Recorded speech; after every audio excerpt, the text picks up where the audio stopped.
वैशेषिक दर्शन की तृतीय कक्षा। पीछे हमने वैशेषिक दर्शन का कुछ परिचय प्राप्त किया और पिछली द्वितीय दूसरी कक्षा में प्राक कथन का विषय हमने लिया। ब्रह्म मुनि जी, जिनका भाष्य हम आगे पढ़ने वाले हैं, व्याख्या उनकी पढ़ने वाले हैं और उसके माध्यम से सूत्रों को समझेंगे, उन्होंने कुछ बातें इस शास्त्र के बारे में बताई। तो कल जो हमने बातें देखी उसमें पहली बात ये थी कि इस दर्शन का नाम या इसके विषय अन्य कुछ दर्शनों में, शास्त्रों में आते हैं।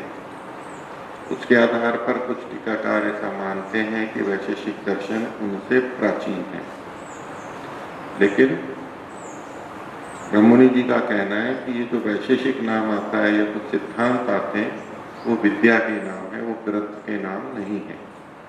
ये जो ग्रंथ है महर्षि कणाद के द्वारा रचित वैशेषिक दर्शन, उसी का उल्लेख नहीं, इससे पहले से ये विद्या थी। और ये विद्या कब से प्रारंभ थी? ये दो तरह से कि तो सृष्टि के प्रारंभ से वेद से ही निकली है, ये सब विद्याएं वेद में है। और दूसरा, अथवा उस समय के मनीषियों ने वेदों को पढ़ के और उन्होंने विषयों पर विचार किया और आगे उस परंपरा को बढ़ाया। ये उनका कथन था और इसी को हमने कल लगभग ये मूल रूप से इस बात को देखा। तो कल वाले पाठ में अगर किन्हीं को कुछ पूछना है तो इस पर अस्पष्टता है तो पूछ सकते हैं, हाथ खड़ा करेंगे, फिर माइक आएगा, फिर प्रश्न करेंगे और फिर मैं उत्तर नहीं है तो आगे का हम प्रारंभ कर सकते हैं।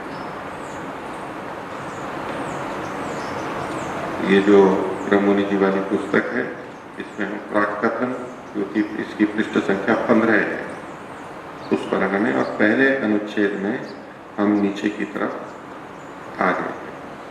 हमने कहाँ तक किया था? प्रमाणी क्रियन्ते च। इसके आगे फिर और इसी प्रसंग को ब्रह्ममुनि जी बढ़ा रहे। मूल बिंदु क्या है? ये वैशेषिक जो है ये विद्या का नाम है और कई जगह पे विद्या के नाम से भी कथन किया जाता है। वो वैशेषिक ही नहीं, अन्य शास्त्रों का भी विद्या के नाम से उल्लेख होता है, ग्रंथ के नाम से नहीं, कहीं ग्रंथ के नाम से भी होता है। तो उसके लिए वो उदाहरण दे रहे हैं, एक तथा करके एक प्रमाण और कह रहे हैं। यहाँ विपरीत अल्प विराम में वचन है, सांख्यम योगम समप्यस्येत। ये निरुक्त 14वें अध्याय का 6वां खंड है, बात का आगे। इसमें समप्यस्येत जो ता हलंत है, इसमें दोनों रूप मिलते हैं, समप्यस्येत ता हलंत भी मिलता है और दूसरा पाठ में है समप्यस्ये, ता नहीं होता है, केवल समप्यस्ये। ये वचन दो तरह के पाठ मिलते हैं। तो इसमें देखिए सांख्यम योगम, सांख्य योग, ये दो शब्द आए हैं। सांख्य योग को इकट्ठा भी बोला जाता है, एक ही शास्त्र मान करके, जैसा कि गीता में भी बोला जाता है सांख्य योग, सांख्य योग। तो पहले एक ही माना जाता था और कुछ अन्य अर्थों में भी प्रयोग किया जाता है। सांख्य शब्द से सांख्य और योग दोनों का ग्रहण होता है और योग शब्द से दूसरे का भी ग्रहण होता है, ऐसा भी प्रचलन में है। लेकिन यहाँ ये दो शब्द सांख्य और योग चूंकि इस नाम के दर्शन है, ताकि गर्भे सांख्य योगयो अवलंबनम विद्या दृष्टिया के बाद में अल्प विराम लगा दें। तो यहाँ जो सांख्य और योग का अवलंबन कहा गया है कि मैं सांख्य और योग का अभ्यास करता हूँ या करूँगा, इसमें ये विद्या का अवलंबन है, विद्या की दृष्टि से कथन किया गया। सांख्य और योग का अभ्यास या अवलंबन जो करेंगे वो कैसे है? विद्या की दृष्टि से है, अर्थात ग्रंथ की दृष्टि से नहीं। कैसे, उसको समझते हैं। तो निरुक्त में ये प्रसंग है कि जब आत्मा गर्भ में आता है तो वहाँ गर्भ की अपना बंधन है, पीड़ा है, सिर नीचे है, पैर ऊपर है, माँ के पेट में है बच्चा, यानी हम सब जो भी वहाँ है कि उसको विचार आता है, चिंतन आता है कि मैंने अब तक न जाने कितने जन्म लिए हैं, कितना खाया हूँ, पिया हूँ, कितनी माँ का दूध पिया है, कितनी बार जन्म लिया है, मरा हूँ, और ये सब सारे कष्टों को, और इसी क्रम में मैं अब फिर से जन्म लेने वाला हूँ। एक परिकल्पना वहां पर की गई कि गर्भस्थ आत्मा ये विचार कर रहा है और वहां वो ये वचन दे रहा है, इस तरह से अभिव्यक्त किया जाता है कि अब मैं ये जीवन बड़े अच्छे से करूँ। जैसे कष्ट हो जाता है फिर व्यक्ति सोचता है ना कि भाई आगे से मैं ये गलती नहीं करूंगा, अब तो मैं अच्छे से करूंगा। जैसे मान लीजिए कोई रुग्ण हो गया, बीमार हो गया, तो पहले तो ध्यान दिया नहीं इतना, बीमारी आ गई और कोई बड़ी बीमारी आ गई, बड़ा कष्ट हो गया, बहुत धन लग गया, तो कह के अब मैं नहीं करूंगा, बस ये ठीक हो जाऊंगा तो अब नहीं करूंगा। ऐसे विचार आते हैं।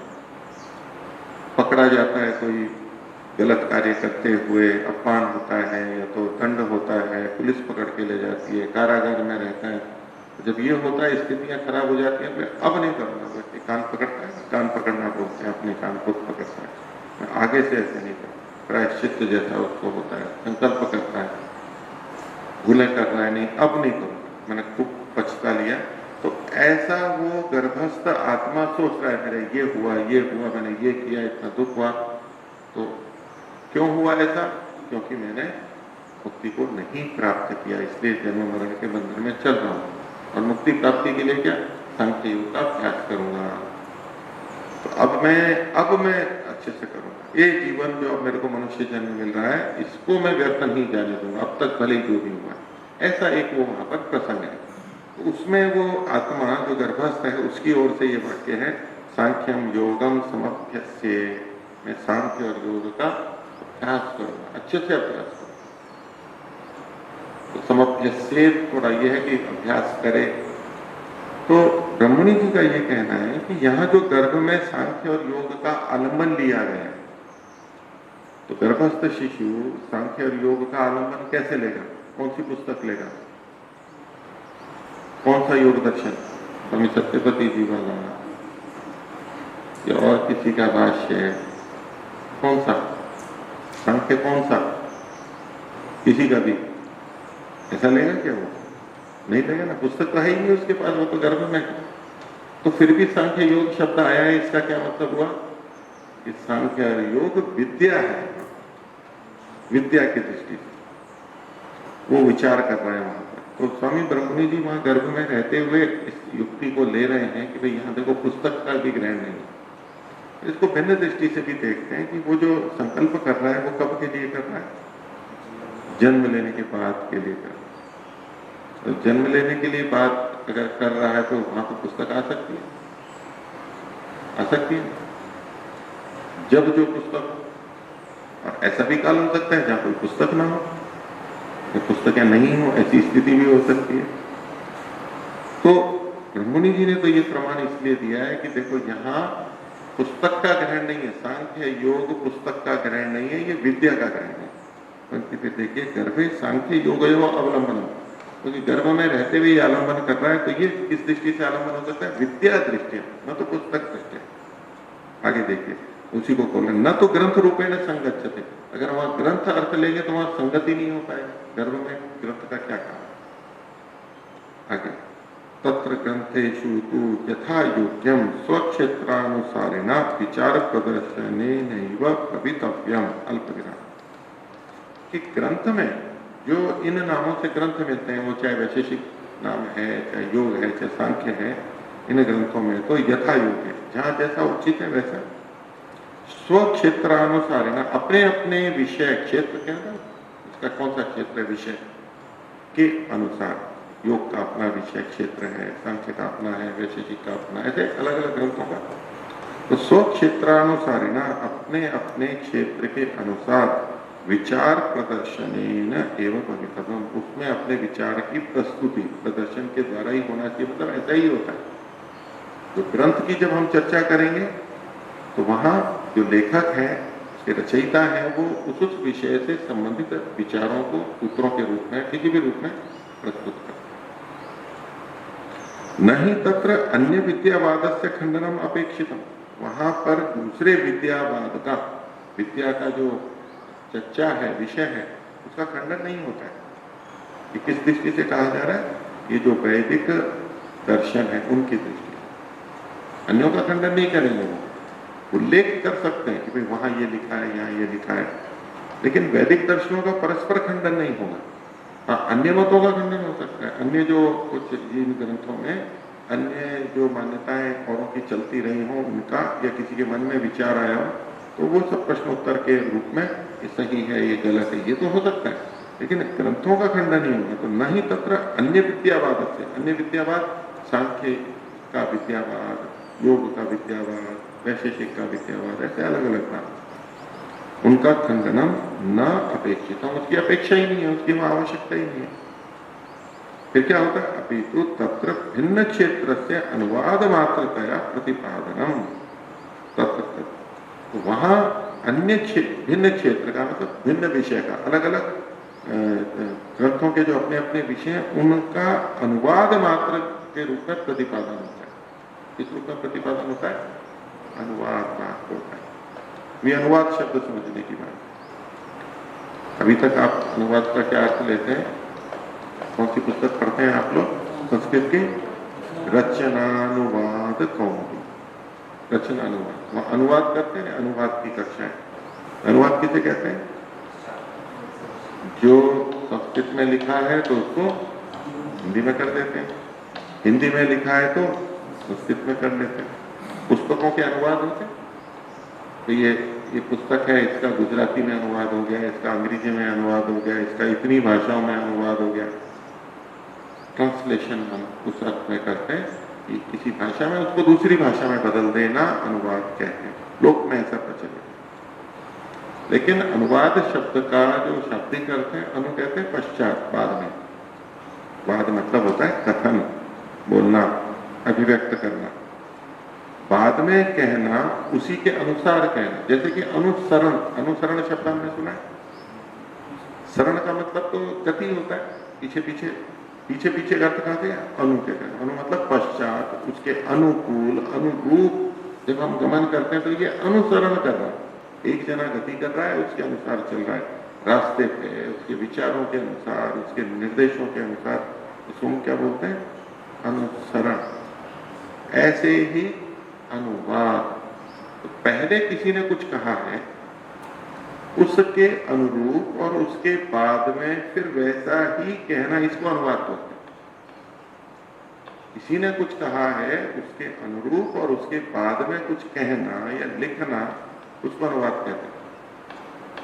ये जो लोक में प्रचलित है, गुजराती में अनुवाद, अंग्रेजी में, मराठी में अनुवाद, वहां भी किसी ने पहले कुछ कहा होता है, संस्कृत अंग्रेजी किसी में भी, और उसी के अनुरूप उसके बाद में कथन किया जाता है, इसलिए वहां पर अनुवाद शब्द का प्रयोग है। अब अगर किसी ने कोई बात कही और उसी को दूसरा फिर से बोल रहा है, भले ही भाषा नहीं बदली है उसने, गुजराती से हिंदी, हिंदी से अंग्रेजी, संस्कृत से मराठी, ऐसे भाषा नहीं बदली है, उसी भाषा में भी बोल रहा है, तब भी उसको अनुवाद कहा जाता है। कि किसी ने कुछ कहा, उसके अनुरूप वैसा ही फिर यदि कहा जाता है, उसको भी अनुवाद कहते हैं। तो भिन्न भाषा में बोलना ही नहीं, समान भाषा में बोलने को भी अनुवाद कहा जाता है।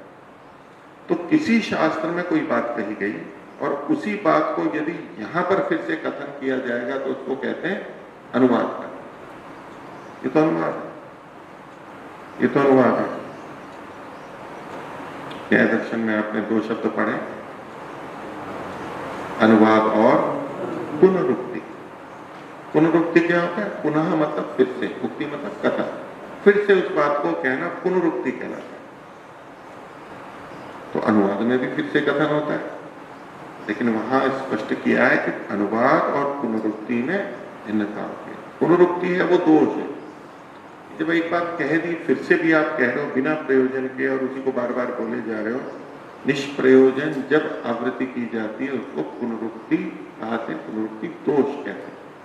लेकिन सब प्रयोजन उद्देश्य पूर्वक अगर किसी बात को फिर से कथन किया जाता है उसको अनुवाद कहते हैं, उस अनुवाद को दोष नहीं कहते। हम एक ही शब्द को दो बार बोलते हैं, एक ही वाक्य को दो बार बोलते हैं। खाओ, और दो बार बोल दें खाओ खाओ तो पुनरुक्ति हुई ना। खाओ जब एक बार बोल दिया और फिर बोले खाओ, तो खाओ और खाओ पुनर्कथन हुआ ना, इसको कहते हैं पुनरुक्ति। इच्छात्मक रूप से क्या बोले, एक ही बार बोल देते और फिर कोई बोल देता है खाओ खाओ खाओ, तीन बार भी बोल दिया, तो ये भी फिर वैसा का वैसा ही तो बोला, खाओ खाओ खाओ। अब इसको दोष नहीं कहते शब्द, क्योंकि अर्थ में भेद है। एक बार कहा खाओ और दोबारा खाओ खाओ, अब अर्थ में कुछ भेद हुआ? भेद हुआ? नहीं हुआ। लोक में देखो ना, आप सोच के देखो, जब आप खाओ खाओ खाओ, क्या अर्थ होता है खाओ खाओ का? संकोच मत करो, खाओ। और दूसरा खाओ खाओ, क्यों इधर उधर कर रहे हो समय बर्बाद? खाओ खाओ, प्रारंभ करो, देर क्यों कर रहे हो? और कोई धीरे धीरे खा रहा है, खाओ खाओ। तो कोई धीरे धीरे पंक्ति में चल रहा था ना, चलो चलो, चलते रहो, चलते रुको मत, चलते रहो, खाओ खाओ, खाते रहो। ऐसे अनेक अर्थ हम अभिव्यक्त करते हैं। और खाओ खाओ खाओ ऐसे बोल रहे हैं, इनके भी अलग अलग करते हैं। हम संकोच हटा रहे हैं, हम शीघ्रता कर रहे हैं, हम उसको अधिकता कहना चाहते हैं कि खूब खाओ। खाओ खाओ मतलब खूब खाओ, अच्छे से खाओ, चिंता मत करो, खूब है, रखा है। तो ये जो हम उसी शब्द को दोबारा बोलते हैं, इसको एक दृष्टि से तो कहेंगे ये पुनरुक्ति है, फिर से कथन कर रहे हैं, लेकिन ये सार्थक है, उसको कोई विशेष प्रयोजन होता है। अब इसको पुनरुक्ति नहीं कहते, इसको कहते हैं अनुवाद। अनुवाद में कोई दोष नहीं है, पुनरुक्ति में दोष है। अब मैं एक ही बात को दो बार चार बार बोलता जाऊं, आपने उत्तर भी दे दिया, फिर मैं बोल रहा हूं, फिर मैं बोल रहा हूं। तो श्याम सुंदर जी यहाँ बैठे हुए, तो सबको पता लग गया तो श्याम सुंदर जी यहाँ बैठे हुए, श्याम सुंदर जी यहाँ बैठे हुए। अब क्या अभी क्यों बोल रहा हूं मैं तीन बार दो बार? कोई प्रयोजन तो है नहीं। ये पुनरुक्ति दोष कहलाता। निष्प्रयोजन जब बार बार कहा जाता है ये पुनरुक्ति दोष है, लेकिन सब प्रयोजन अगर कहा जाता है तो वो अनुवाद कहलाता। एक ही व्यक्ति भी बोल रहा है। तो इसी तरह किसी शास्त्र में कहीं पर कुछ कहा गया है वाक्य, उसी वाक्य को, उसी बात को अगर कोई दूसरे ग्रंथ में लिखा गया है तो वो कहा जाता है अनुवाद। पहले से कही हुई बात का फिर से कथन अनुवाद है। तो यहाँ देखिए कि ये जो दूसरे बोले कि आपस में ये खंडन नहीं करते, अभी तो भिन्न क्षेत्र से अनुवाद मात्र का है, भिन्न क्षेत्र के, भिन्न ग्रंथ के, भिन्न विषय का फिर से कथन करते हैं। ये अनुवाद मात्र से प्रतिपादनम, केवल प्रतिपादन किया गया, उस बात का फिर से कथन है। क्योंकि कोई कह सकता है कि भाई ये बात तो दूसरे शास्त्र में कह दी गई, आप यहाँ पर क्यों बोल रहे हो? ये अनुवाद है, उल्लेख है। वेद में भी कई मंत्र बार बार आते हैं, उनकी पंक्तियां बार बार आती हैं, टेक बार बार आती है, गीतों में कोई एक पंक्ति बार बार बोली जाती है, आवृत्ति होती है, सब प्रयोजन होता है, अनुवाद होता है। तत्र क्षेत्रे तु इत्थम अस्मदीय क्षेत्रे खलु इदम। ये जो अपना अपना कथन है, अनुवाद है, भिन्न क्षेत्र का कथन है, वो कैसा कि यत बता रहे तत्र क्षेत्र, उस क्षेत्र में, उस ग्रंथ में को इत्थम इस प्रकार से कहा गया है। और अस्मदीय क्षेत्र, हमारा जो क्षेत्र है, यानी ये जो ग्रंथ है, इसमें खलु इदम इति, इसमें ये कहा गया है। हम इस बात को इस तरह से बोलते हैं, इति मतिरस्माकम सर्वदर्शनेषु, ऐसी अस्माकम हमारी बुद्धि है। मतलब ब्रह्ममुनि जी अपने लिए कह रहे हैं कि मेरी समझ तो ये है, मेरी मति तो ये है कि सब दर्शनों में ऐसा ही है, परस्पर खंडन नहीं है। अगर उल्लेख करते हैं कि वहां ऐसा है, मान लीजिए यहाँ 6 पदार्थ माने, कहीं 16 माने, कहीं 24-25 माने, उनसे मुक्ति मानी, तो उनका कथन अगर होता है वो केवल अनुवाद मात्र है, वो कोई खंडन परक नहीं है। ऐसी मेरी समझ है, ब्रह्ममुनि जी ने बताया। यहाँ जो अंतिम पंक्ति से ऊपर है, तो इत्थम अस्मदीय क्षेत्र, इसमें अस्मदीय और क्षेत्र के बीच में जो रेखा लगी हुई है उसको हटा दो और उनको ऊपर से शिरोरेखा जोड़ दो। ये वाक्य पंक्ति दूसरी नीचे आ रही थी, तो जोड़ने के लिए रेखा लगाएगी, फिर उसको व्यवस्थित करने में ऊपर आ गया, तो वो रेखा जो कि दूर रह गई, हटा दो। इकट्ठा समस्त पद अस्मदीय क्षेत्र, हमारे क्षेत्र में तो ऐसा है। इति मतिरस्माकम सर्वदर्शन, ठीक है। अब आगे, हाँ बोलो। नमस्ते मुनि जी। किसी जैसे सांख्य, योग या वैशेषिक विद्या है, उसी विद्या के नाम से भी विरुद्ध मत प्रचलित हो सकते हैं, क्योंकि मैं शंका है कि न्याय दर्शन में कई जगह न्याय दर्शन सिद्धांतिक खंडन करते हुए बोलते हैं कि इति सांख्य मतलब सांख्य को मानने वाले सांख्य मतावलंबी ऐसा मानते हैं। हाँ, तो वो जो सांख्य के नाम से मत होता है, फिर वो बाद में खंडित हो जाता है। तो मतलब सांख्य के नाम से भी सांख्य की मूल विद्या से विरुद्ध मत हो सकता है, ऐसा कहें। भाष्य में आपको ये भाष्य की बात होगा ना, भाष्य में ये दर्शन के सूत्र की बात कर रहे हैं। टीकाओं में ऐसा मिल सकता है, ये भी करते हैं और भी करते हैं, लेकिन सूत्रों में, सूत्र की ग्रंथ तो हम जो पढ़ रहे हैं वो तो सूत्र ही बोलेंगे। व्याख्याएं अलग अलग है, ऋषि की है, अन्य किसी की है। तो इस तरह से देखा जाता है, ये तो दर्शनों का खंडन करते ही ना बहुत से आपस में। न्याय वाले, न्याय वैशेषिक वाले सांख्य योग का करते हैं, सांख्य योग वाले न्याय का करते हैं। तो लोक में प्रचलित है, मैंने पहले बताया था पहले दिन। तो वो मैं वात्स्यायन का तो मैंने बोल दिया ना कि भाष्य है, सूत्र नहीं है वो। ये तो किसकी चर्चा कर रहे हैं, ग्रंथ की कर रहे हैं। और उसके उदाहरण के लिए मैं आपको वो कह रहा हूँ, मैं ये नहीं कह रहा हूँ कि आपने तो वात्स्यायन का दिया और मैं तो ऐसी घटना बोल रहा हूँ। बात को समझना, मैं एक उदाहरण दे रहा हूँ, ये तो प्रचलन में खूब होता ही है ना, प्राचीन ग्रंथों में भी मिलेगा और आधुनिक भी प्रचलित है, और उसका उल्लेख मैंने किया था, ये केवल बता रहा। तो ये चीजें तो होती हैं, देखी जाती हैं, आपको और पुस्तकों में भी मिलेगी, आप पढ़ेंगे तो ब्रह्ममुनि जी कह रहे हैं कि हम इसको विरुद्ध नहीं मानते। उल्लेख तो अवश्य करते हैं, क्योंकि महर्षि दयानंद का ये मतलब है कि ऋषि ग्रंथ आपस में विरुद्ध नहीं है। जैसा वैदिक परंपरा के पहले दिन ही आपके सामने बात रखी थी, महर्षि दयानंद का विशेष कथन है। और जहां कहीं हमें विरोध प्रतीत होता है या ऐसा लिखा हुआ मिलता है, तो वहां पर फिर हमें संगति लगानी होती है। ये इस दृष्टि से कथन किया गया और ये इस दृष्टि से कथन किया। जैसे कि मैंने आपको पहले दिन भी उदाहरण दिया था कि परमाणुओं को, मन को यहाँ पर नित्य कहा गया, और सांख्य योग की दृष्टि से देखेंगे तो मन वहां पर अनित्य है, उत्पत्ति होती है, ये नित्य मान के कथन करते हैं।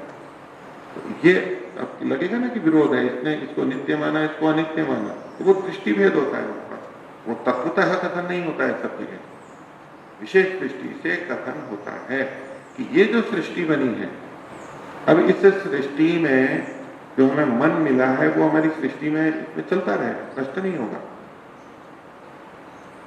वेद में भी कहा जाता है, शिव संकल्प मंत्र हम जो पढ़ते हैं रात्रिकालीन, हृत प्रतिष्ठम यत अजीरम, जो वृद्धावस्था को प्राप्त नहीं होता है, और अमर का भी है, नष्ट न होने वाला, तो उसको वहां पर इस तरह से कथन किया जाता है।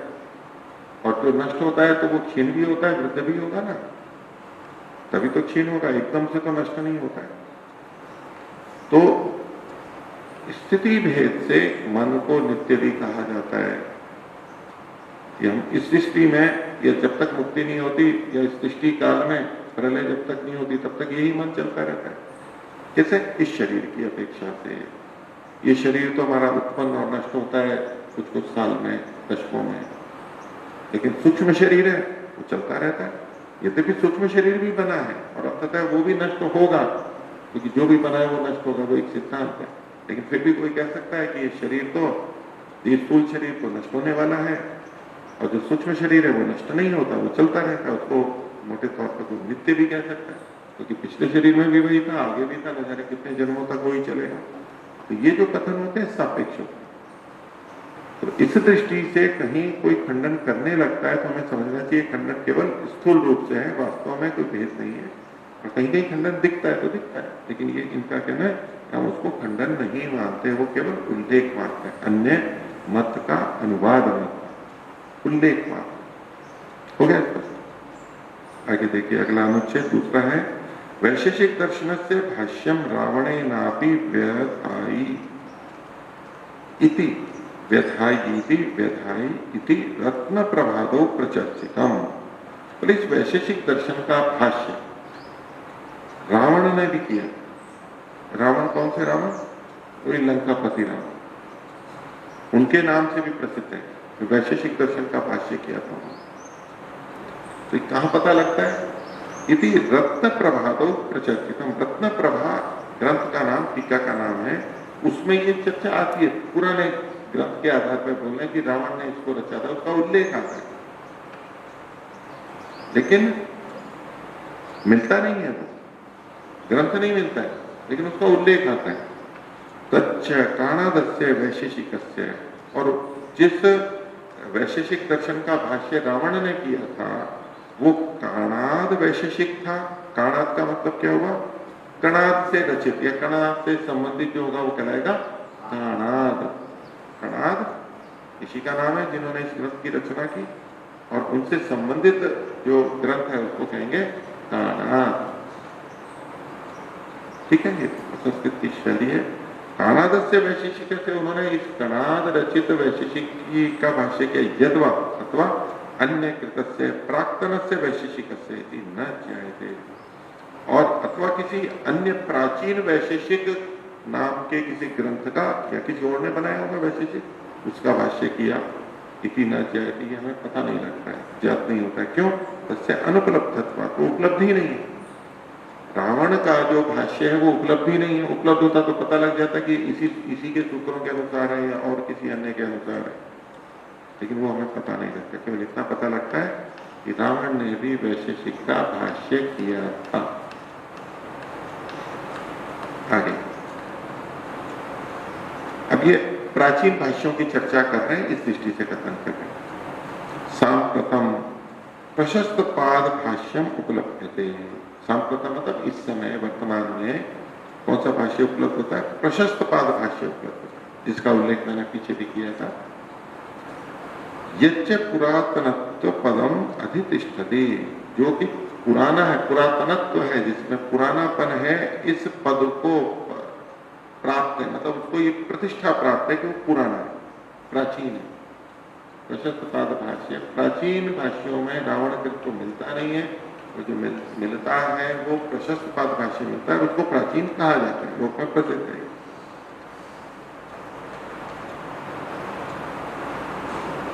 तो पुरातनत्व पदम अधितिष्ठति विदुषा मतो, विद्वानों के मत में, एक सामान्य व्यक्ति नहीं, विद्वान लोग ऐसा मानते हैं, कहते हैं ये प्राचीन। आगे स्वामी दयानंदेन तो सत्यार्थ प्रकाशे घोषितम वैशेषिकस्य भाष्यम गौतमेन मुनिना कृतम इति। महर्षि दयानंद ने सत्यार्थ प्रकाश में तीसरे समोल्लास में विभिन्न ग्रंथों का उल्लेख किया, ये इसका भाष्य पढ़े इत्यादि इत्यादि। तो बोले वहां उन्होंने घोषणा की है कि वैशेषिक का भाष्य गौतम मुनि के द्वारा किया गया। गौतम मुनि,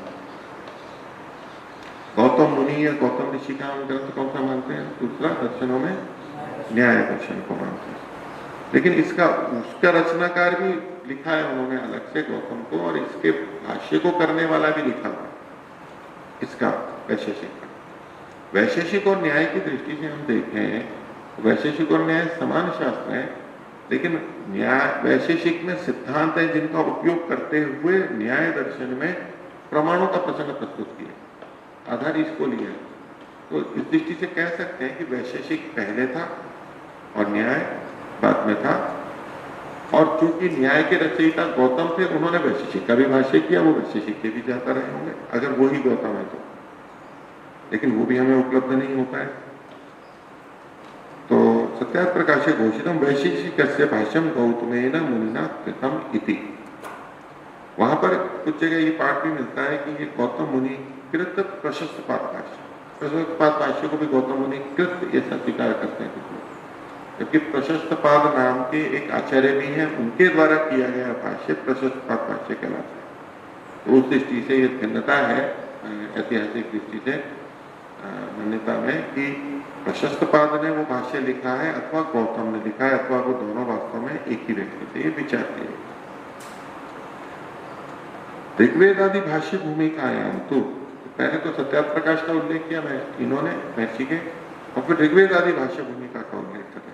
तो ऋग्वेद आदि भाष्य भूमिका में एक है ग्रंथ प्रामाण्य विषय, ग्रंथों की प्रामाणिकता और अप्रामाणिकता का एक प्रकरण है। कौन सा ग्रंथ प्रामाणिक है, कौन सा अप्रामाणिक है, कौन सा आर्ष है, कौन सा अनार्ष है, किसका भाष्य ठीक है, आर्ष है, किसका अनार्ष है, ऐसे कुछ वहां पर चर्चा है कौन कौन से ठीक है। तो ऋग्वेद आदि भाष्य भूमिकायाम तो प्रशस्त पादकृत भाष्य सहितम, वहां प्रशस्त पाद के भाष्य के सहित कणाद मुनि कृतम वैशेषिक शास्त्र में सूचितम। वहां क्या सूचना लिखी कि ये जो वैशेषिक शास्त्र है कौन सा, जो कणाद मुनि के द्वारा किया गया है, उसको प्रशस्त पाद भाष्य सहित पढ़ना चाहिए। तो ये प्रशस्त पाद भाष्य का उल्लेख महर्षि दयानंद ने कर दिया। आगे कहते हैं प्रशस्त पाद भाष्य ही गौतम मुनि कृतम इति प्रसिद्धि। जो प्रशस्त पाद भाष्य ये गौतम मुनि के द्वारा रचना किया गया है, ये प्रसिद्ध है। तो ये इनको क्यों कहना पड़ा, क्योंकि सत्यार्थ प्रकाश में एक जगह कहा कि गौतम मुनि के द्वारा किया गया, और दूसरी तरफ ऋग्वेद आदि भाष्य भूमिका में कहा है कि प्रशस्त पाद भाष्य। तो कोई ये ना समझे कि महर्षि दयानंद दो अलग अलग भाष्यों का कथन कर रहे हैं, इसलिए इन्होंने कहा कि प्रशस्त पाद भाष्य गौतम मुनि के द्वारा किया गया, ये प्रसिद्ध है। अर्थात गौतम मुनि कृत भाष्य कह लो या प्रशस्त पाद भाष्य कह लो, एक ही बात है। तो सत्यार्थ प्रकाश में और ऋग्वेद आदि भाष्य भूमिका में दोनों जगह महर्षि दयानंद ने एक ही बात लिखी, ये इन्होंने प्रस्तुत की। तो ये सब चर्चा करके वो कह रहे हैं कि भवतु तथा, ठीक है ऐसा हो जाए, हम जो भाष्य है कथन किया गया वो हम पढ़ लें कर लें, भवतु तथा हो जाएगा, कोई बात नहीं।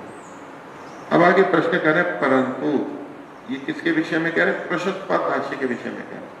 परंतु तत्र प्रारंभिकम मंगलाचरणम, प्रशस्त पाद भाष्य के प्रारंभ में मंगलाचरण किया गया। मंगलाचरण करते, मंगलाचरण एक पंक्ति बोलते हैं, कई कार्यक्रमों में मंगलाचरण बोलते हैं, कुछ ऐसा ऐसा है तो चला ना मंगलाचरण। उसके लिए एक पंक्ति लिखी गई है, वो पंक्ति क्या है, वो आगे लिखा है, प्रणम्य हेतु में ईश्वरम मुनि कणाद मंत्रतः। ये वहां एक श्लोक लिखा है, उसका एक भाग है। इसका क्या अर्थ है कि हेतुम ईश्वरम प्रणम्य, कारण स्वरूप ईश्वर को प्रणाम करके। जब हम मंगलाचरण करते हैं तो परमात्मा का स्मरण करते हैं, उनको प्रणाम करते हैं, उसकी कृतज्ञता करते हैं, भिन्न भिन्न रूपों में किया जाता है मंगलाचरण। तो ईश्वर का, परमात्मा का वहां पर उल्लेख कर दिया। प्रणम्य हेतुम ईश्वरम, कैसा ईश्वर है, हेतुम ईश्वरम, हेतु मतलब जो कारण रूप है, कारण स्वरूप जो ईश्वर है। तो परमात्मा को यहाँ कारण स्वीकार किया गया, किसका, कार्य जगत का, ये जो संसार बना है उसका कारण माना है। अब कारण माना है तो कौन सा कारण है, ये विवेचने की, ध्यान देने की बात है। वेदांत में भी प्रारंभ में चर्चा आती है और कारणों की चर्चा आगे इस सेक्शन में आएगी कि परमात्मा कारण तो है, लेकिन कौन सा कारण है ये ध्यान देने योग्य है। कुम्हार घड़े का कारण है, कुम्हार घड़े का कारण, ठीक है, ठीक है ना, लेकिन ये समझना जरूरी है कि कुम्हार घड़े का कौन सा कारण है। मिट्टी भी घड़े का कारण है, क्या कुम्हार मिट्टी की तरह घड़े का कारण है, कि मिट्टी ही एक व्यवस्थित क्रम में आकर के घड़े के रूप में आ गई। क्या कुम्हार भी, उसका मांस हड्डियां व्यवस्थित रूप में होकर के घड़े के रूप में आ गए, नहीं आए। तो मिट्टी भी घड़े का कारण है, कुम्हार भी घड़े का कारण है। जब ये कहा जाए कि कुम्हार घड़े का कारण है, तो यह विचारने योग्य है कि कुम्हार घड़े का कौन सा कारण है। अलग अलग कारण है, उनके नाम आगे आएंगे, संवाई कारण, असंवाई कारण, निमित्त कारण। तो मिट्टी जो है संवाई कारण या कहो उपादान कारण। मिट्टी उपादान कारण है, लेकिन कुम्हार उपादान कारण नहीं है। कुम्हार को मोटी भाषा में कहे तो निमित्त कारण। तो उपादान कारण अलग होता है, निमित्त कारण अलग होता है। तो कारण तो कहा प्रणम्य हेतु ईश्वरम, इसके संसार के कारण ईश्वर को प्रणाम करके। क्योंकि बहुत से लोग वो परमात्मा को या ब्रह्म को इस जड़ जगत का उपादान कारण मानते हैं, अद्वैतवादी, क्योंकि वो एक अद्वैत में एक ही चीज को मानते हैं, दो मानते ही नहीं है। मूल प्रकृति को अलग नहीं मानते, ईश्वर को अलग नहीं मानते, तो द्वैत में या त्रैत में तो ये दोनों अलग अलग है। तो यदि परमात्मा को उपादान कारण मान लेंगे तो फिर वो भिन्न बात होगी। तो कारण तो है, हेतु तो है, लेकिन कौन सा कारण है ये समझने की बात है, जो कि आपको दर्शन में इसमें पढ़ते हुए स्पष्ट होगा। देखो वेदांती क्या कहते हैं, अभिन्न निमित्तोपादान कारण ब्रह्म इस संसार का अभिन्न निमित्तोपादान कारण। वो निमित्त कारण भी है और उपादान भी कारण, और अभिन्न है, भिन्न भिन्न नहीं है, एक होते हुए भी दोनों कारण और दूसरा कोई है। लेकिन जहां द्वैत माना जाता है और त्रैतवाद में माना जाता है, तो कुम्हार और मिट्टी की तरह से वो घड़े के कारण है। कुम्हार निमित्त कारण है, या कई जगह और दूसरा कारण भी मान लेते हैं, चलो निमित्त कारण है, कोई जो भी कारण कह रहे हैं, और मिट्टी जो है वो उपादान या तो समवायी कारण। तो प्रसंग ये है कि मंगलाचरण क्या, प्रणम्य हेतु में ईश्वरम, उस हेतु कारण रूप ईश्वर को प्रणाम करके मुनि कणादम अन्वतः, और अन्वतः और उसके पीछे पीछे मुनि कणादम प्रणम्यम, कणाद मुनि को भी प्रणाम करके। पहले ईश्वर को प्रणाम किया, फिर कणाद मुनि को प्रणाम किया। एतन्न अस्मभ्यम रोचते, बोले हमें ये रुचिकर नहीं लग रहा, अच्छा नहीं लग रहा। जो रुचिकर होता है वो कहते हैं ना अच्छा लग रहा है, रुचिकर होता है अच्छा लग रहा है, प्रिय लग रहा है। बोले हमारे को अच्छा नहीं लग रहा। क्यों अच्छा नहीं लग रहा है? तो कहते हैं नहीं एतादृश खलु ऋषीणाम शिष्टाचार, ऋषियों का शिष्ट आचार, शिष्ट ऋषि लोग जो है शिष्ट होते हैं, उनका आचरण ऐसा नहीं होता। तो क्यों नहीं है ऐसा आचरण, इसमें दिक्कत क्या है? तो उन्होंने तो प्रणाम ही किया है, मंगलाचरण ही किया है, ईश्वर को पहले किया है, बाद में मुनि को किया है, तो इसमें क्या बात है, दोष क्या है? कुछ भी नहीं है, प्रणाम करना कोई बुरी बात नहीं है। ग्रंथ के रचयिता कणाद जी को प्रणाम कर रहे हैं तो भी कोई बुरी बात नहीं है, और ईश्वर को पहले कर दिया है, मुनि को बाद में कर दिया है, तो किसी से भी कोई दोष नहीं, कोई दोष ही नहीं हुआ इसमें। फिर बोले नहीं हमें ये रुचिकर नहीं है, बोले ऋषियों की शैली नहीं है, ऋषियों का आचरण नहीं है, शिष्टाचार नहीं है। कैसे? कुछ अन्यत्र दृष्टा, ऐसा कहीं नहीं देखा जाता। जो भी ऋषिकृत ग्रंथ होते हैं वहां कहीं भी इस तरह से नहीं देखा जाता। क्या कि ईश्वरम नमस्कृत्य, ईश्वर को नमस्कार करके, मुनयेपि तद्वन नमस्कारो, नमस्कार कर्तु मुनित्वम अमुनित्वम द्योतयति। बोले ईश्वर को नमस्कार करके फिर ग्रंथ रचनाकार कणाद मुनि को भी नमस्कार किया, ये कहीं और ऋषियों की परंपरा में नहीं देखा जाता है। तो क्यों नहीं देखा जाता? एक महर्षि दयानंद ने परिभाषा रखी थी कि जो ऋषिकृत आर्ष ग्रंथ होते हैं वहां ईश्वर का कभी खंडन नहीं होगा, ईश्वर का सम्मान होगा, वो तो इन्होंने किया है। लेकिन केवल ईश्वर का ही होता है, अन्यों का नमन नहीं किया जाता, ये अन्य शास्त्रों में देखा जाता है। बड़े ग्रंथों में प्राचीन तो केवल परमात्मा को ही नमन करते हैं। तो कणाद मुनि को जो नमन किया उसके विषय में करें कि तद नमस्कारो, ये जो नमस्कार किया, नमस्कार तो हो अमुनित्वम द्योतय, जो नमस्कार करने वाला है, किसने नमस्कार किया?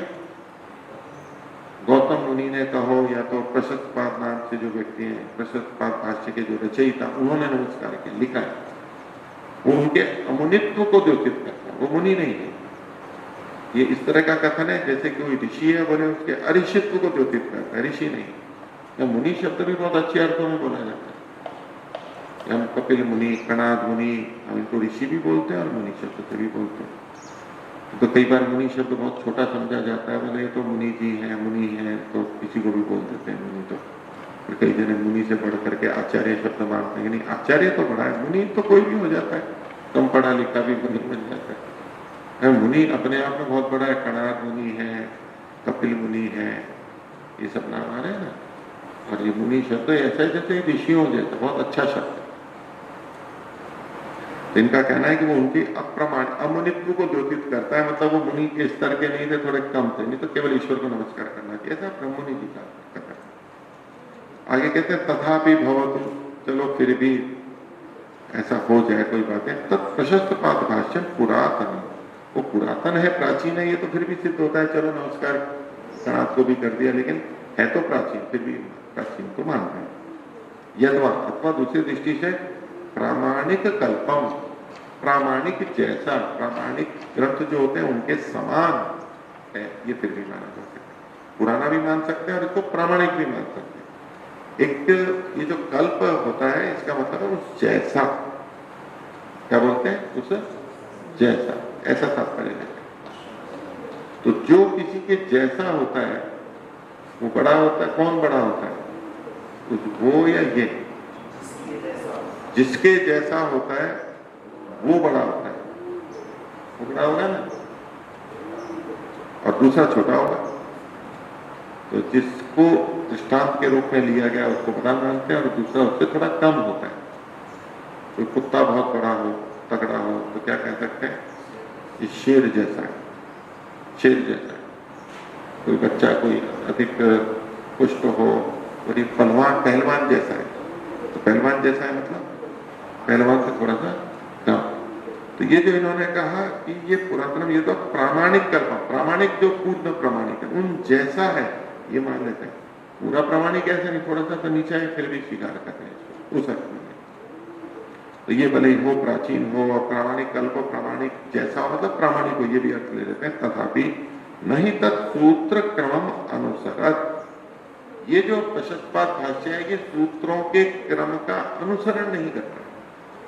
इन सूत्रों का वैशेषिक दर्शन, जो कणाद वैशेषिक दर्शन है जिसको हम आगे पढ़ेंगे, उसमें जो सूत्रों का क्रम है, पहला सूत्र फिर दूसरा सूत्र, पहले अध्याय के पहले अनेक का ये पहला सूत्र दूसरा सूत्र, ये पहले अध्याय के दूसरे अनेक का पहला सूत्र दूसरा सूत्र तीसरा सूत्र, ये 5वें अध्याय का पहला सूत्र, ये उसके दूसरे अनेक का पहला सूत्र, ऐसे जो वहां सूत्रों का एक क्रम है, उस क्रम का ये अनुसरण नहीं करता है।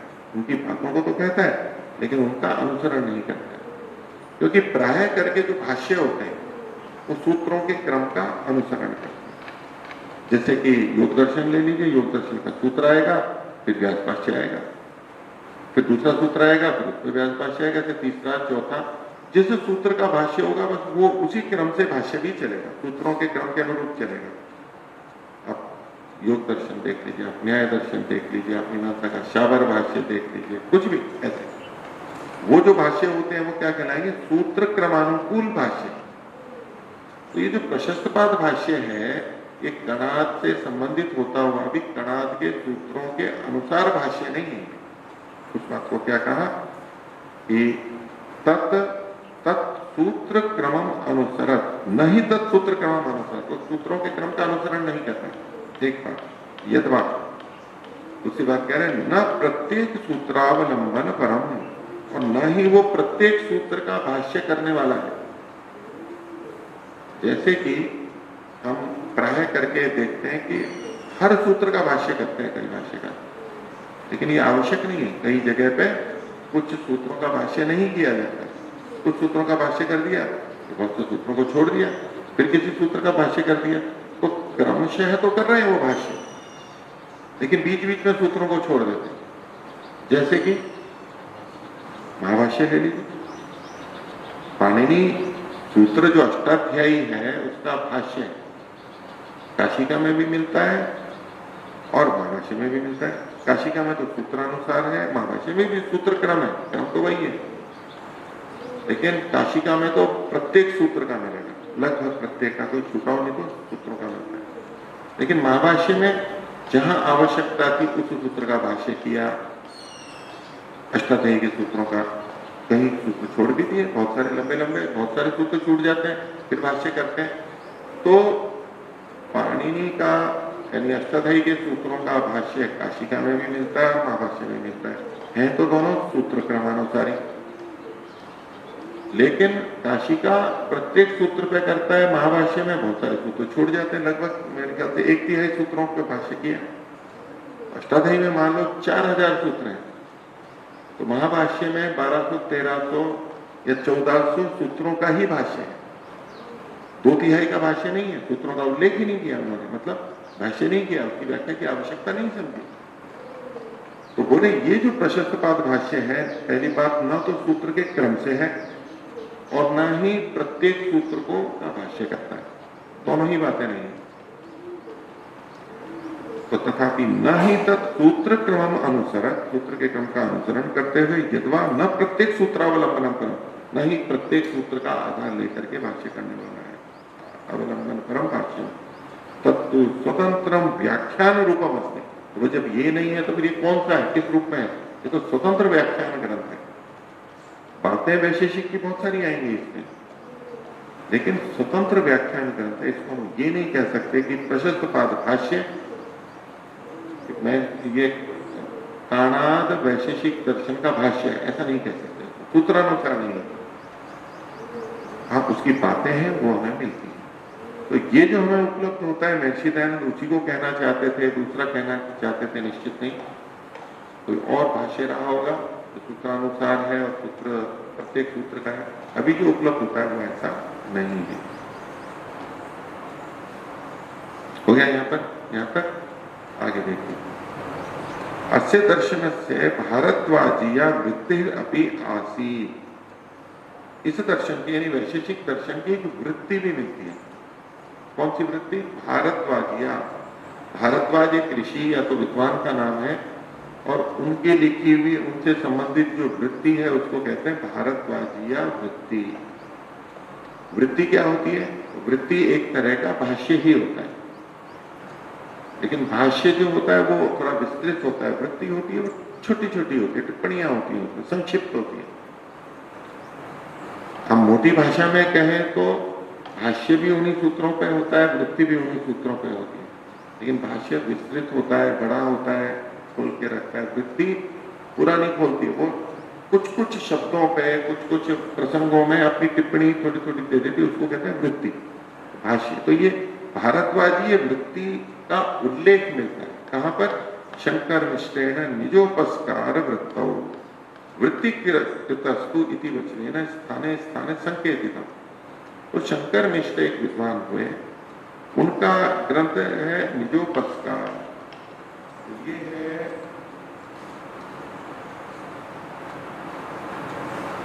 कणाद रहस्य, कणाद रहस्य नाम से पुस्तक है।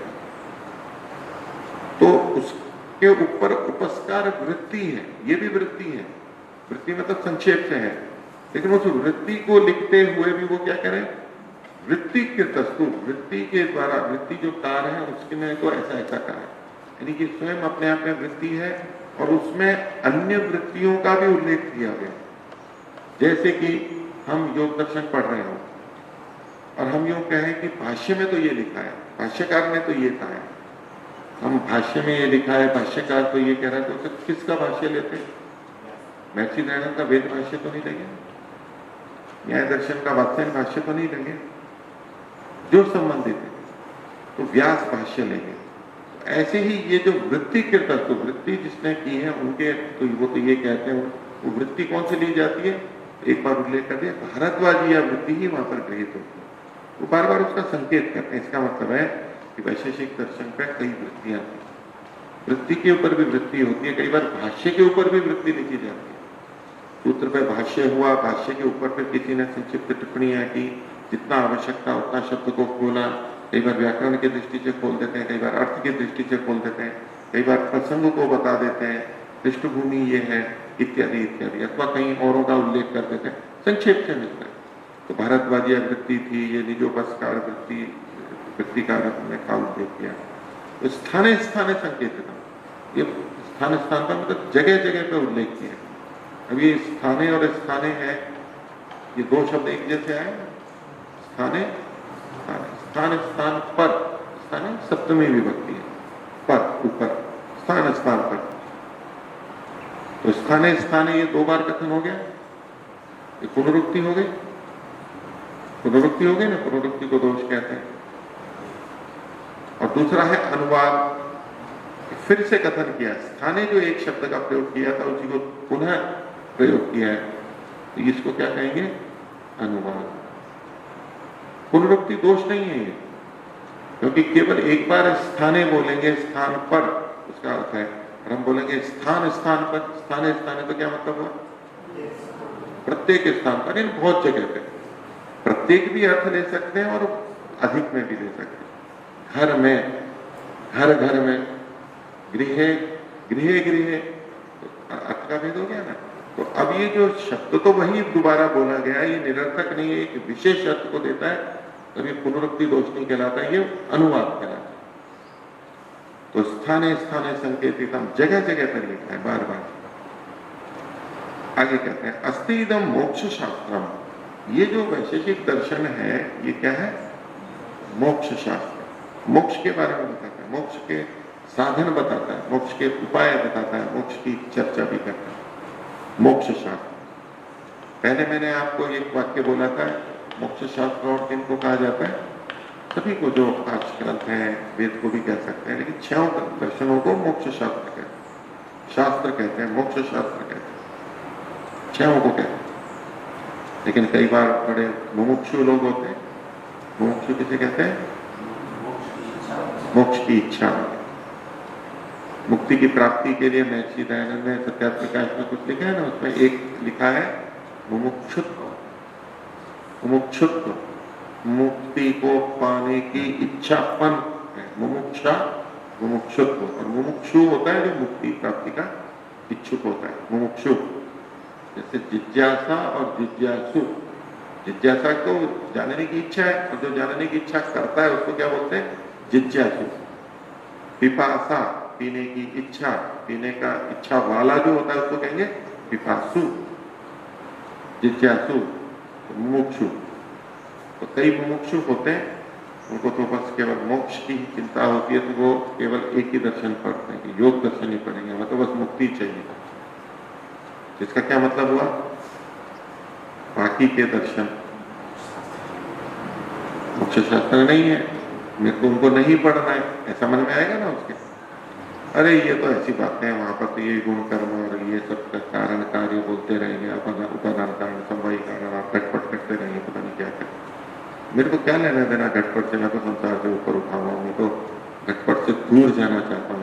घट और पट तो भौतिक चीज है, तो मुझे भौतिक बात नहीं चाहिए, मैं तो केवल साधना करूंगा और ऊपर जाऊंगा। तो ऐसा कईयों के मन में बैठता है, ऐसा ही मानते हैं, और वो फिर अन्य मोक्ष शास्त्रों को नहीं पढ़ते, वो तो एक को ही पढ़ते, छोड़ देते हैं। इन्होंने क्या लिखा है? ये भी शास्त्र मोक्ष शास्त्र है। अब मोक्ष शास्त्र है तो फिर कितने मोक्ष शास्त्र हो गए? योग दर्शन भी मोक्ष शास्त्र हो गया, तो 6 मोक्ष शास्त्र हो गए। तो 6 मोक्ष शास्त्र है, तो मुक्ति को हमें प्राप्त करना है, तो कौन सा मोक्ष शास्त्र पढ़ेंगे? कोई सा भी पढ़ लो। तो ये गाड़ी भी अहमदाबाद जा रही है, ये गाड़ी भी अहमदाबाद जा रही है, ये टैक्सी भी अहमदाबाद जा रही है, तो बहुत सारी जा रही है, तो किसमें बैठोगे? 6 में बैठोगे? कौन सा बुद्धिमान है, एक में या 6 में बैठने वाला? बोले यहाँ भी लिखा है अहमदाबाद जा रही है, यहाँ भी लिखा है अहमदाबाद जा रही है, मेरे को तो अहमदाबाद पक्का पहुंचना है, तो मैं इसमें भी बैठूंगा पहले और फिर दूसरी में भी बैठूंगा, तब जाकर के अहमदाबाद पहुंचूंगा। ऐसा तो बुद्धिमान लोग नहीं करते ना, तो क्या करते हैं? एक में करते हैं। ऐसा 6 दर्शन में भी बहुत से बुद्धिमान प्रयोग कर लेते हैं। अनुभव अलग अलग होगा। तो अहमदाबाद कभी जाना हो तो पहले तो आप बस से जाएंगे, और फिर अनुभव लेने के लिए वापस आएंगे, और फिर इको से जाएंगे, टैक्सी से और एक अपनी खुद की टैक्सी करके जाएंगे, और फिर एक स्टोर से, कार के स्टोर से कार अपनी भी खरीदेंगे, क्योंकि उसका अनुभव भी अलग है। फिर वापस आएंगे, फिर पैदल भी जाएंगे, उसका अनुभव अलग है। अनुभव लेंगे क्या? लक्ष्य अनुभव लेना है या पहुंचना है? लक्ष्य अनुभव लेना है या पहुंचना है? क्या लक्ष्य है? अनुभव अपने आप में कोई लक्ष्य नहीं होता है ना, अनुभव तो हो जाता है, अनुभव पीछे पीछे हो जाता है वो। जैसे भी कहते थे ना अनुसरण, अनुवाद, तो अनुभव किसे कहते हैं? पीछे पीछे जो हो जाता है वो तो होता ही जाएगा। हम चलते जाएंगे तो हमारे पद चिन्ह पड़ते जाएंगे ना जमीन पे, पैरों के चिन्ह, पद चिन्ह होते हैं ना पैरों के चिन्ह। हम चलेंगे तो पद चिन्ह हो जाएंगे, मिट्टी और ऐसी जगह है तो पद चिन्ह पड़ते जाएंगे। वो तो हमारा लक्ष्य नहीं है ना पद चिन्ह छोड़ना। अनुभव तो पीछे पीछे हो ही जाएगा ना, और अगर उसको लेना है तो उसको दोबारा लेंगे। ठीक है, इस बार मुक्ति में जा रहे हैं तो एक दर्शन से चले जाएंगे, और अगली बार जब आएंगे तो हम फिर दूसरे दर्शन से चले जाएंगे। एक बार अहमदाबाद गए तो बस से चले गए, अब अगली बार अहमदाबाद जाना है तो कोई दूसरे का अनुभव लेना है तो वो अगली बार ले लेंगे जब दोबारा है। तो जैसे अहमदाबाद कई बार जाते हैं, ऐसे मुक्ति में भी कई बार जाएंगे ना, बार बार जाना होता है। तो कभी एक दर्शन से चले जाएंगे, कभी दूसरे से चले जाएंगे। तो बुद्धिमान व्यक्ति क्या करता है? एक से ही करता है, सभी मुक्ति को देने वाले। तो प्रश्न ये आता है कि ये जो 6 दर्शन हैं, अगर एक एक से जाते हैं तो इसको कहते हैं विकल्प है। चाहे तो बस से चले जाओ, चाहे कार से चले जाओ, चाहे साइकिल से चले जाओ, चाहे मोटरसाइकिल, जिसको कहते हैं विकल्प, ऑप्शन होते हैं। ये कर लो, चाहे ये कर लो, चाहे कोई चाहे कर लो, आपका लक्ष्य मिल जाएगा। ऐसे ही 6 दर्शन है, उनमें से सभी मोक्ष शास्त्र है तो कोई सा एक पढ़ लो, बुद्धि काम कर सकती है ना किसी की इस दिशा में, तो एक ही दर्शन से संतुष्ट हो जाएगा। वैशेषिक वाले वैशेषिक पढ़ के मुक्ति को प्राप्त कर लेंगे। तो ये जो 6 दर्शन है, ये वैदिक दर्शन है, तो इसमें 6 का अपना योगदान है, एक मात्र से पूर्णता नहीं आती है, विकल्प नहीं है, समुच्चय है। हाँ, कोई बहुत प्रतिभा संपन्न हो उसको तो चलो एक से भी हो जाए, उसको तो इन दर्शनों को भी पढ़ने की जरूरत नहीं है, वो तो वैसे ही सिद्धि आपने सांख्य दर्शन में पढ़ी है ना, ऐसी सिद्धियां होती हैं कि ऊपर चले जाते हैं। क्यों जी, किससे जाना है मुक्ति की प्राप्ति? मुक्ति प्राप्त होते हैं ना, ब्रह्म रूपता होती है। क्या कहते हैं? ब्रह्म रूपता, ब्रह्म रूप हो जाता है ना। सांख्य दर्शन में एक सूत्र आता है, 3 जगह ब्रह्म रूपता होती है, समाधि, सुषुप्ति, मोक्षेषु ब्रह्म रूपता। मुक्ति में जाते हैं तब भी ब्रह्म रूप हो जाते हैं, और समाधि में जाते हैं तब भी ब्रह्म रूप हो जाते हैं। अब ये तो कठिन काम है, तो सरल काम क्या है? सुषुप्ति में ब्रह्म रूपता होती है। तो कभी कक्षा में नींद आ जाती है ना, तो क्या हो जाता है? ब्रह्म रूपता हो जाती है। पढ़ते पढ़ते पढ़ते पढ़ते ब्रह्म रूपता भी हो जाती है। उससे बचना, इस ब्रह्म रूपता को याद नहीं देना। तो सूत्र को पढ़ोगे तब अपने ढंग से देखा, तो ब्रह्म रूपता को प्राप्त नहीं होना है इस अर्थ में निद्रा को। तो सब दर्शनों का, हम जैसे अल्प बुद्धि लोग हैं, हमें शास्त्रों को पढ़ना है, समझना है, तो हमें इन सबको पढ़ना होता है। तो इन्होंने क्या लिखा? अस्ति इदं मोक्ष शास्त्रम, ये मोक्ष शास्त्र है। तत्र यथा, जैसे कि, और कौन से मोक्ष शास्त्र है? उदाहरण दे रहे, जैसे कि वो मोक्ष शास्त्र है वैसे ये भी। कैसे? तत्र यथा वेदोपनिषद, वेद और उपनिषद। वेद भी मोक्ष शास्त्र है, मुक्ति को देने वाले हैं चारों, और उपनिषद जितने हैं 8 उचित हैं वो सारे, जैसे कि 11 माने जाते हैं। आगम शास्त्रम, ये जो वेद और उपनिषद है ये आगम शास्त्र है, ये श्रवण शास्त्र है। आगम शास्त्रम श्रवण शास्त्रम, अल्प विराम लगा लीजिए श्रवण शास्त्रम के बाद। आगम प्राप्ति होती है, श्रवण शास्त्र, वेद श्रवण शास्त्र है, ये आगम शब्द प्रमाण है। आगम प्रमाण शब्द प्रमाण के रूप में भी कहा जाता है ना, तो ये भी मुक्ति का शास्त्र है, मुक्ति को देने वाले। आगे योग दर्शनम तो ध्यानाभ्यास रस शास्त्रम निदिध्यासन शास्त्रम, अल्प विराम लगा लीजिए। योग दर्शन कैसा है? ध्यानाभ्यास रस शास्त्र। कैसा शास्त्र है? जिसमें ध्यान के अभ्यास का बार बार करने से रस आता है, आनंद आता है, उसमें आनंद लेकर के आगे बढ़ा जाता है। ध्यानाभ्यास रस शास्त्रम। और दूसरा शब्द दिया निदिध्यासन शास्त्रम। योग दर्शन के लिए क्या है? योग दर्शन कैसा है? निदिध्यासन शास्त्र है, अच्छी तरह से निर्णय करना, निश्चय करना, कहीं स्थिर हो जाना, और निदिध्यासन करना। तो योग दर्शन भी मोक्ष शास्त्र है। कैसा? ध्यानाभ्यास रस शास्त्र है, निदिध्यासन शास्त्र। अब ये शब्द कहां से लिए तो उसके लिए आगे एक प्रमाण करना। निदिध्यासन शास्त्रों के बाद अल्प विराम, फिर कहते हैं पुनर्वैशेषिक दर्शनम। तो ये जो वैशेषिक दर्शन हम पढ़ रहे हैं ये कौन सा मोक्ष शास्त्र किस तरह का? तो वैशेषिक दर्शनम तो खलु अनुमान शास्त्र, ये अनुमान शास्त्र है। कैसा शास्त्र है? अनुमान शास्त्र। इसी को आगे खोल दिया मनन शास्त्र, ये मनन का शास्त्र, अनुमान मनन। तो ये कैसे निकाला इन्होंने? तो ये तीन शब्द हमारे यहाँ मिलते हैं।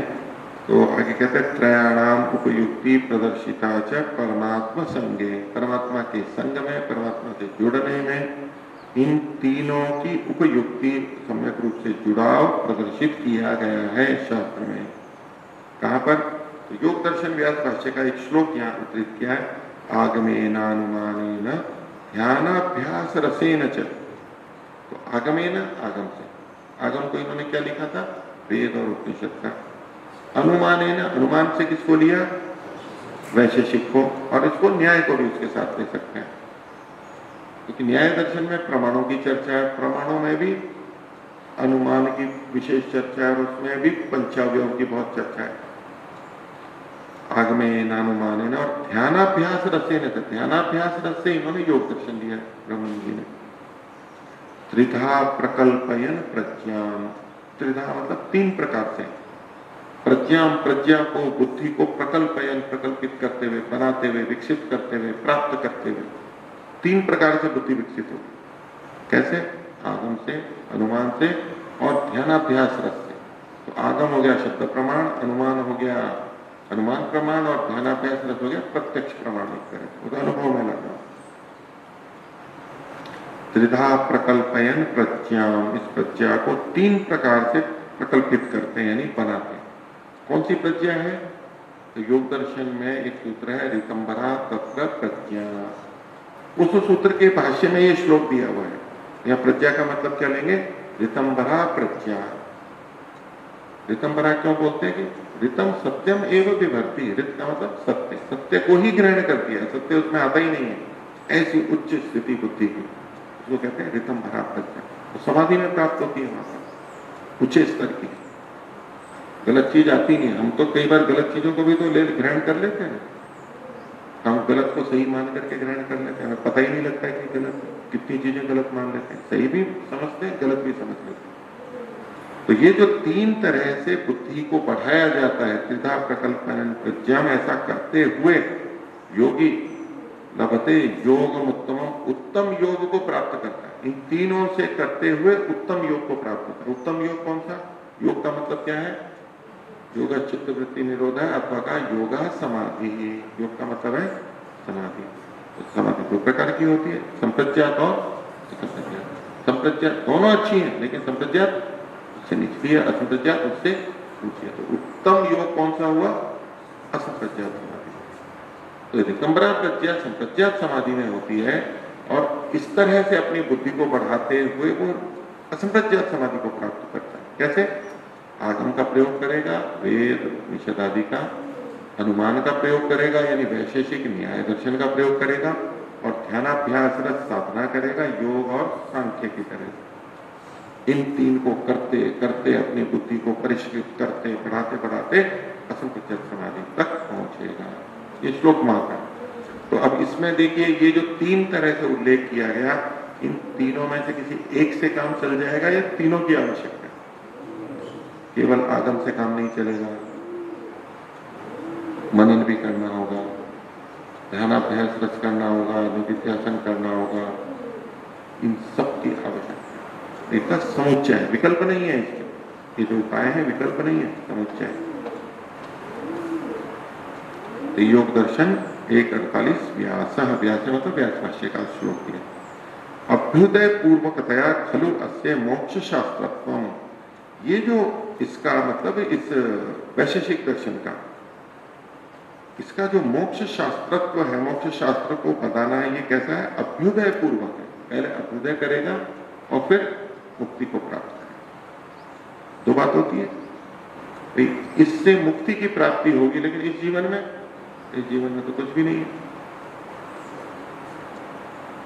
होता है बहुत से लोग परलोक के लिए लगे रहते हैं, मुक्ति के लिए लगे रहते हैं, और इस जीवन का कुछ अता पता नहीं, कैसे ही बिखर रहा है, कोई ध्यान नहीं है, न शरीर का, न और चीजों का, न व्यवहार का, निर्धनता है, दुर्बलता है, असहाय है, ऐसा अभ्युदय नहीं हो रहा है। अभ्युदय मतलब इस जन्म में भौतिक जो उन्नति होती है उसको अभ्युदय कहते हैं। ये किस लिए कह रहे हैं कि आगे हम सूत्र पढ़ेंगे वैशेषिक दर्शन का ही, ये तो अभ्युदय निश्रेयस सिद्धि सब बहुत प्रचलित है धर्म की परिभाषा में, एक ये विधि है जिससे अभ्युदय भी हो और निश्रेयस भी हो। तो पहले अभ्युदय होगा फिर निश्रेयस की प्राप्ति होगी। अभ्युदय नहीं हुआ है तो निश्रेयस भी नहीं होगा। इसलिए इन्होंने क्या कथन किया, अभ्युदय पूर्वकतया, पहले, पूर्व मतलब पहले, अभ्युदय के पहले होते हुए फिर इसका मोक्ष शास्त्र में ये फिर निश्रेयस यानी मुक्ति की बात करेगा या मुक्ति को पहुंचाएगा। इस शनि से चलता है। तस्माद अत्र पूर्वम अभ्युदय साध्य पश्चात मोक्ष का, इसलिए यहाँ पर पहले अभ्युदय करना चाहिए और फिर मोक्ष की प्राप्ति करनी चाहिए। एक सिद्धांत दी, एक बड़ी बात है, ये तो छोटी सी बात है, एक बहुत बड़ी बात है। नहीं तो कई बार अभ्युदय की उपेक्षा करके व्यक्ति निश्रेयस मुक्ति के लिए चला जाता है, मैं कर नहीं पाता, स्वास्थ्य का ध्यान नहीं है और मुक्ति की बात कर रहा है, वो करेगा कुछ समय लेकिन रुग्ण हो जाएगा, दिक्कत होगी, नहीं कर पाएगा। सामाजिक कर्तव्यों को पूरा नहीं किया और बात कर रहा है बहुत ऊंची ऊंची, तो फिर दिक्कतें आएंगी, कोई सहयोग नहीं मिलेगा, फिर दिक्कत हो जाएगी, बाधा आ जाएगी किसी भी तरह से। और चीजों का ज्ञान प्राप्त नहीं किया और बस मुक्ति मुक्ति की बात किए जा रहा है और अपने सामान्य पता भी नहीं है कि रोटी कैसे खाई जाती है या कपड़े कैसे धोए जाते हैं, व्यवहार का नहीं तो क्या हो जाएगा, अभी तो जाएगा। तो सिद्धांत क्या है, अभ्युदय पूर्वक निश्रेयस की प्राप्ति है। पहले यहाँ पर मेहनत करें, इसको भी करें, मुक्ति लक्ष्य है, और इनको करने में मेहनत करें, तब करें। ये तो बहुत सारे लोग ऐसे होते हैं ना जो संसार में सफल नहीं होते, तो बोले क्या करें, तो मुक्ति के लिए यहाँ तो कर नहीं पा रहे, यहाँ तो कमा नहीं पा रहे, यहाँ तो घर चला नहीं पा रहे, तो क्या करो। तो सरल रास्ता कौन सा है, मुक्ति का रास्ता है। बन जाओ साधु सर, रोटी मिल जाएगी, भिक्षा मिल जाएगी, पहन लेंगे कपड़े, कहीं भी रह लेंगे, चल लेंगे, तो वो सस्ता रास्ता लेके निकलते हैं। अभ्युदय तो किया नहीं है, अभ्युदय को प्राप्त करने में जो परिश्रम होता है वो किया नहीं उन्होंने, जो सफलता प्राप्त करनी है वो प्राप्त नहीं की है। न वैसी मानसिक क्षमता है, न वैसी बौद्धिक क्षमता है, न व्यवहार का पता है, वो योग में भी सफल नहीं होगा, अध्यात्म में निश्रेयस प्राप्ति में भी वो सफल नहीं हो पाता। इसलिए अभ्युदय पूर्वक निश्रेयस की बात है, अभ्युदय पूर्वक मोक्ष शास्त्र का कथन, इसको छोड़ करके नहीं।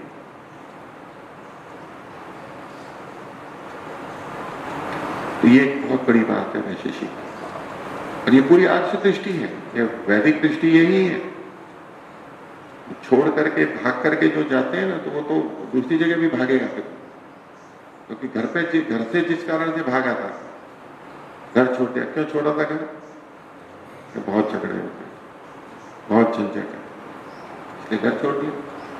और घर छोड़ दिया फिर कहाँ जाएंगे, आश्रम में जाएंगे, जंगल में जाएंगे, धर्मशाला में रहेंगे, कहीं ऐसे ही भ्रमण करेंगे, कुछ भी, और कोई ना कोई तो मिलेगा। वहां क्या होगा, तो फिर वो तो वही झगड़े होंगे, क्योंकि जिन कारणों से वो घर पे झगड़ा होता था अपने लोगों से, अपने पति से, अपनी पत्नी से, अपने बच्चों से, अपने माता पिता से, वो पराये से क्यों नहीं होगा झगड़ा। जब भी किसी के साथ रहेंगे फिर वहां टकराव हो जाएगा, कुछ ना कुछ होगा, तो समस्या तो जो की तो रहेगी। तो जी धंधे को संभालना बड़ा मुश्किल है, घर को संभालना बड़ा मुश्किल है, तो बाहर जाके कहीं तो कुछ तो संभालोगे, कुछ तो मेहनत करोगे, वहां भी कोई दिक्कत आ जाएगी। इसलिए अभ्युदय करते हुए, अभ्युदय में सफलता प्राप्त करते हुए अपनी क्षमताएं विकसित होती, बुद्धि, इंद्रियां, समाज, अनुभव बढ़ता है, और फिर उसका उपयोग फिर वहां पर होता है। इधर सफल है वहां भी सफल होगा, इधर असफल है वहां सफल होना बहुत कठिन है। पर कई जने सोचते हैं कि यहाँ नहीं तो चलो वहां तो हो ही जाएगा, वहां तो पता लगता नहीं है ना कि क्या सफलता हो रही है, अंदर क्या चल रहा है, तो पता ही नहीं लगता है, व्यवहार से कुछ पता लगता नहीं, तो यूं चलते रहते हैं। तो इन्होंने क्या कहा, ये जो है ये पूर्वम अभ्युदय है, साथ है पश्चात मोक्ष का, पहले अभ्युदय को सिद्ध करो फिर मोक्ष को। यतो ही मानव से प्रयोजन, स्वयं मनुष्य के दो प्रयोजन है, अभ्युदय निश्रेयश्च, अभ्युदय भी है और निश्रेयस भी है। तत्र प्रयोजन द्वय, ये जो दो प्रयोजन है इसमें, धर्मार्थ काम मोक्षाश्च चत्वारः पदार्थ, उसमें चार चीजें हैं, धर्म अर्थ काम और मोक्ष। ये जो हम पुरुषार्थ चतुष्टय बोलते हैं, मैंने तो सब जगह है पुरुषार्थ है, ये लक्ष्य है हमारा, पुरुष का प्रयोजन है। इनमें भी अर्थ काम हो तो अभ्युदय है, इसमें अब इन चार में से अभ्युदय कौन सा है? अर्थ और काम। तो इच्छाएं हैं उनकी पूर्ति होना और वस्तुओं की प्राप्ति होना और इच्छाओं की पूर्ति होना, ये जो है ये अभ्युदय कहता है, अर्थ और काम। अर्थ काम हो तो अभ्युदय, और तस्य मूलम धर्म, धर्म उसका मूल है, क्योंकि धर्म अर्थ काम मोक्ष, धर्म सबसे पहले, धर्म जो है वो अर्थ और काम का मूल है, नहीं तो अधर पूर्वक हो जाएगा, वो तो और हानिकारक हो जाएगा। पुनर्अभ्युदयानंतरम, फिर अभ्युदय होने के बाद में निश्रेयसम मोक्ष सिद्धि रीति उत्तम, फिर निश्रेयस और मोक्ष की सिद्धि होगी, उसके बाद होगी। तो पहले मेहनत करेगा, योग्य बनेगा, कमाएगा, फिर परोपकार करेगा, दूसरों का हित करेगा, निस्वार्थ काम करेगा, तब जाकर के मोक्ष की मार्ग पे निस्वार्थ रूप से चल पाएगा। एक क्रम है। तो मोक्ष सिद्धि रीति उत्तम, ये मोक्ष की सिद्धि होती है, ऐसा युक्ति संगत कहा है। ठीक है, और एक अनुच्छेद देख लेते हैं, थोड़ा सरल है।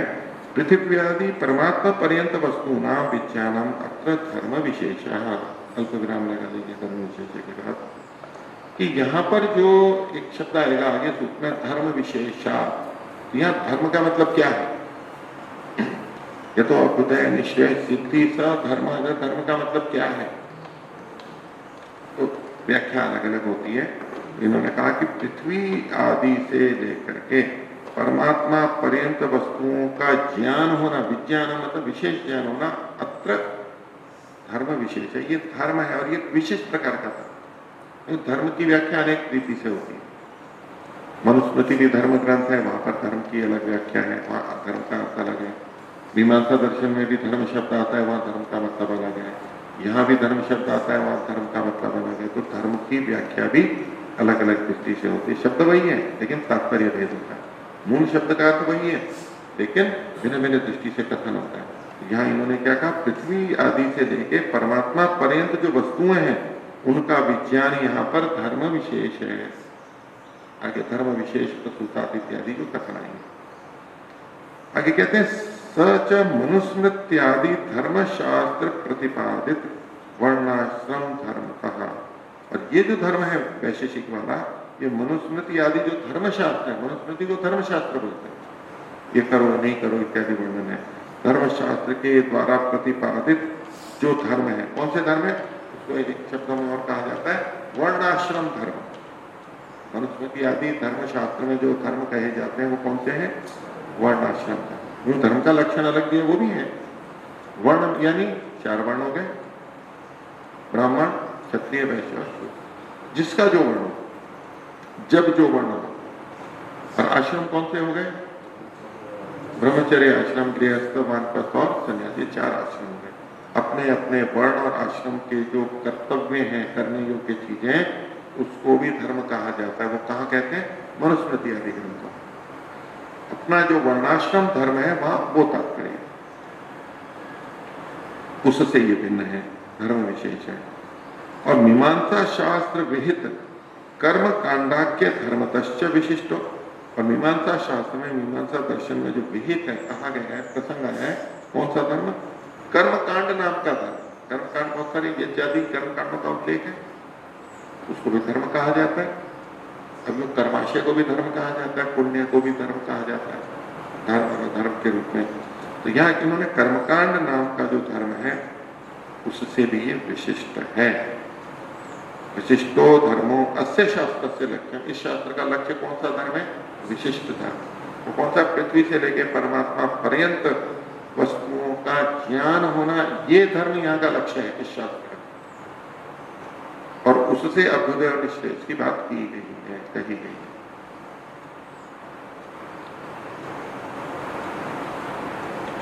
अस्य शास्त्र से लक्ष्यम आगे तस्मात् तद व्याख्यान करणम आचार्य से प्रतिज्ञा।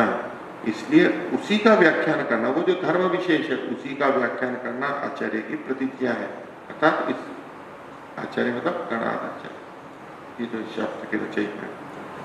तत्परिबृंहणार्थ खलु एषः संदर्भ, और उसकी पुष्टि के लिए ही ये संदर्भ है।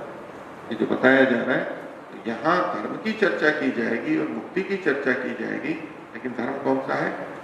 पृथ्वी से लेकर के परमात्मा पर्यंत वस्तुओं का विज्ञान, इनको जान, तो इनको हम ठीक से जान लेते हैं, इनका ठीक व्यवहार करते हैं तो मुक्ति हो जाएगी। ये कथन ठीक है, अपनी जगह कोई बात नहीं है। मनुस्मृति आदि शास्त्रों में जो वर्णाश्रम धर्म कहे गए हैं उनको अगर हम ठीक करते हैं तो भी मुक्ति की प्राप्ति हो जाएगी। मीमांसा वाला कर्मकांड धर्म पुण्य को करते हैं, निष्काम कर्म करते हैं तो भी मुक्ति की प्राप्ति हो जाएगी। तो ये सब प्रक्रियाएं हैं और एक दूसरे के बिना नहीं हो सकता है।